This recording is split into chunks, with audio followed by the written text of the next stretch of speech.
I'll never forget the sound of the gavel echoing in that lawyer's office. It wasn't a courtroom, but it felt like one. The lawyer's voice was steady, almost cold. Your grandparents left everything to you. Sole heir. $26 million. The estate, the businesses, the house. Silence.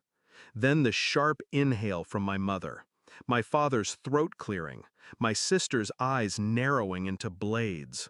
And me? I sat there, frozen. Not from fear, from clarity. I knew in that moment they would hate me for it. That night, I learned what blood really meant. Family. A word that's supposed to mean safety. But when 26 million is on the table, safety turns into war. They demanded I sign it over, said I owed it to them, that I was just a kid, undeserving, incapable. I refused. So they did what I half expected. They threw me out. No bag, no warning, just rage and a slammed door. I stood on the street with nothing but the keys to my grandparents' house, and for the first time, I felt more like their child than my parents. The house was quiet. Too quiet. Every corner smelled like them. My grandmother's lavender, my grandfather's old cigars. And underneath it all, a weight. Their absence was everywhere. But I wasn't alone. Not really. Because as I walked through the hallways, I could almost hear my grandfather's voice. "We prepared this for you. Don't let them take it." That's when the shift happened inside me. I wasn't going to beg. I wasn't going to run. I was going to fight, on their terms. The first step was silence. When the calls came, shouts, threats, my father's booming voice demanding meetings, I ignored them. They wanted me rattled. I gave them stillness instead. The second step was control. I went through every document my grandparents left me, their businesses, their trusts, their investments. It wasn't just wealth, it was strategy. They'd built an empire that could defend itself. The third step was timing. I knew they'd come. I knew they'd try to storm the house, corner me, intimidate me. So I prepared for that day. And it came. The knock wasn't polite. It was a siege. 3 of them on the porch, my parents, my sister, faces twisted with entitlement and rage. "Open up," my father barked.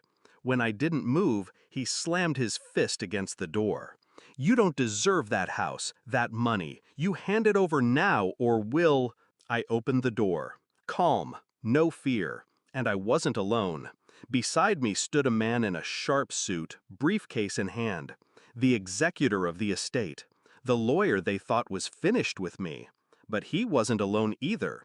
2 more figures stood just behind him. Security. My security now. Hired through the trust my grandfather set up for exactly this scenario. My family's mouths opened, then froze. They weren't looking at me anymore. They were staring at the wall of law and power at my side. The lawyer's voice cut through the tension. This property and its assets are legally protected. Any attempt to enter or harass the heir will be treated as trespassing and prosecuted. My mother's face drained. My father's jaw locked. My sister actually stepped back. I didn't need to say a word, but I did. "You thought you could throw me out, but this isn't your house. It never was. Grandma and Grandpa chose me, and they prepared for you." Silence. The kind that hurts more than shouting. They wanted me helpless. Instead, they were the ones standing outside, powerless, looking in. And in their eyes, I saw something I never expected: fear. The confrontation ended there. They left, not with victory, but with the sour taste of defeat. And I closed the door. But I didn't celebrate, not right away, because revenge isn't about noise, it's about precision. And mine wasn't finished. The next weeks, I locked everything down tighter. rewrote the businesses under new protections, cut off their access to every credit line, every favor, every back door my grandfather had once allowed them. One by one, I stripped away their illusions of power. I didn't scream, I didn't gloat, I just dismantled them, quietly. Now when they look at me, they see more than the heir. They see the reminder of what they lost, the reflection of the grandparents they underestimated, and the wall they can't climb. Do I feel guilty? No. They chose greed over blood. They chose to throw me out into the cold, and in doing so, they gave me clarity. They taught me that family isn't who shares your blood. It's who stands beside you when the knives come out. Sometimes at night I sit in my grandfather's study, the lights low, the silence heavy.